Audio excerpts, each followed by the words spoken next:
Seems our cases are connected. The game has found its feet again.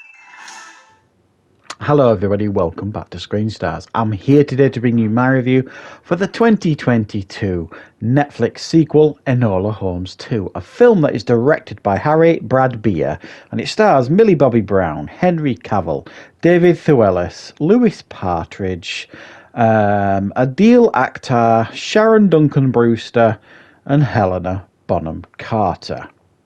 Right, okay, so this is the sequel to the 2020 Netflix film that was quite successful, Enola Holmes 2. And who is Enola Holmes? Well, she is the younger sister of the famous detective Sherlock Holmes, played by Henry Cavill. Now, in this film, she has tried to set up her own detective agency, quite unsuccessfully. However, she does get one customer, and it's a little girl who claims her sister has gone missing.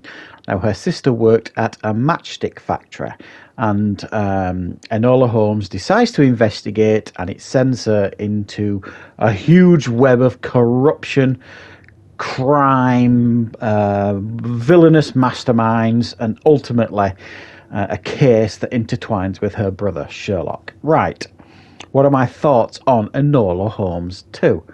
Well, I watched, and I'm fairly sure I reviewed the first Enola Holmes film on this channel, and it was a fairly enjoyable romp, you know what I mean? It was a good family action adventure film, completely harmless and very, very watchable. And that is very much what I think of the sequel. I actually think this one may be a little bit better in some ways than the first one. And why I think it's better is the characters feel a little bit more established now. They feel a little bit more comfortable in the roles that they're playing. And Millie Bobby Brown is continuing to mature into a really very, very talented actress indeed. I mean, she's always been very talented, but she's still a young woman, you've got to remember. And she is, I think, developing into an absolute superstar. For a young actress like Millie Bobby Brown, who I believe was also a producer on this film, to carry a film like this on her shoulders is no easy task, and she does it absolutely effortlessly. Now, one of the quirks of this film is it doesn't really take itself too seriously, even though this film does have a strong message on women's rights, which we'll talk about in a bit. One of the quirks of the first film and this film is the fact that Millie Bobby Brown's character Enola breaks the fourth wall and talks to the camera, i.e. talks to us as audience members, which has does have some a chance of not working. It doesn't often work when characters break the fourth wall and talk to cameras. There's very few films, scripts and actors that can kind of get away with it, but it absolutely works in this film. And Millie Bobby Brown is such a great actress. She's very, very charming, and you feel invited as an audience member to enjoy the film because of the breaking the fourth wall.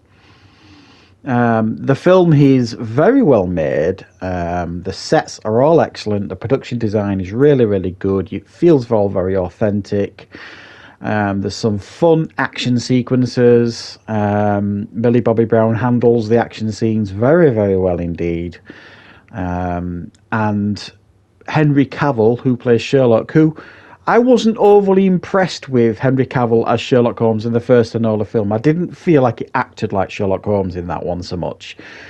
Quite the opposite in this one. I do think he's far more comfortable as the role of Sherlock Holmes in this film. You see him do far more detective work in this one, and he has a larger role in this film. And I thought he carried it off much better.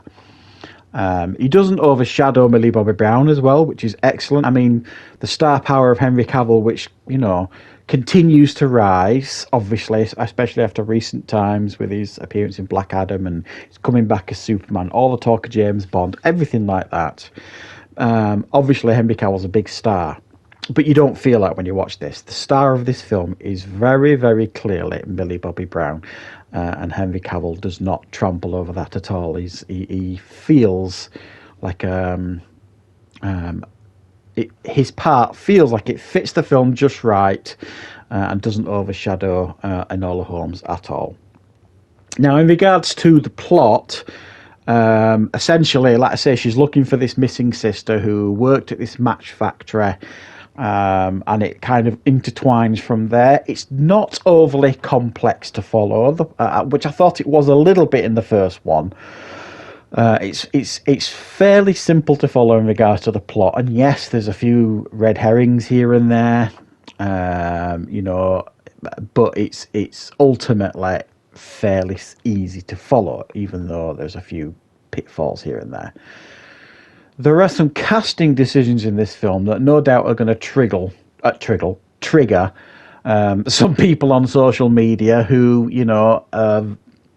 well, you know what I mean. Does it bother me in regards to some of the casting decisions in this film? No, I couldn't give a monkeys. If it's the right actor for the role, make it work.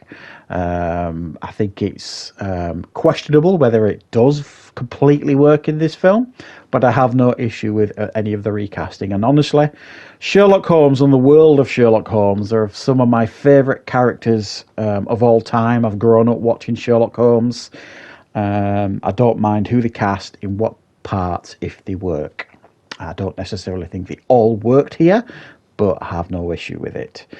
And what I really liked about this film is it does have a very, very strong message about women's rights, because clearly at the time women didn't have much of a voice, they didn't have much in the way of rights, and the whole film in actual fact is centered around a real strike at the match factory that actually existed.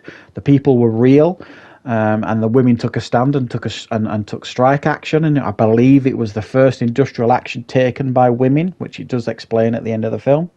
So it's kind of centered around a real event, and I think that is very, very smart and very, very clever to center the film and kind of use that as a starting point and write a story around it.